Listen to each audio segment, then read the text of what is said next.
సతీ సహగమన నిషేధ చట్టం 1829. సతీ సహగమన అనేది ప్రాచీన భారతీయ సమాజంలో ఒక ఆచారం.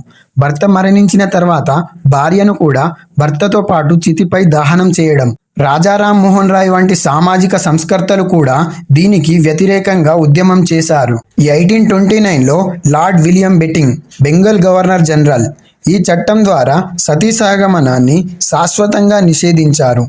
దీని తర్వాత చూసుకుంటే వితంతు పునర్వివాహ చట్టం విడో రీమ్యారేజెస్ యాక్ట్ 1856లో అమల్లోకి తెచ్చింది లార్డ్ డల్హౌసీ. అప్పట్లో హిందూ సమాజంలో విధవరాలుగా ఉన్నవారికి రెండో పెళ్లి చేసుకునే హక్కు ఉండేది కాదు. ఈ చట్టం వితంతువులకు తిరిగి పెళ్లి చేసుకునేందుకు చట్టబద్ధమైన హక్కులను ఇచ్చింది. ఈ చట్టం రావడానికి సామాజిక సంస్కర్త ఈశ్వర్ చంద్ర విద్యాసాగర్ గారు గొప్పగా కృషి చేశారు. ఇదంతా చూస్తున్న భారతదేశ ప్రజలకు మతంలో జోక్యం చేసుకుంటున్నారనే భయం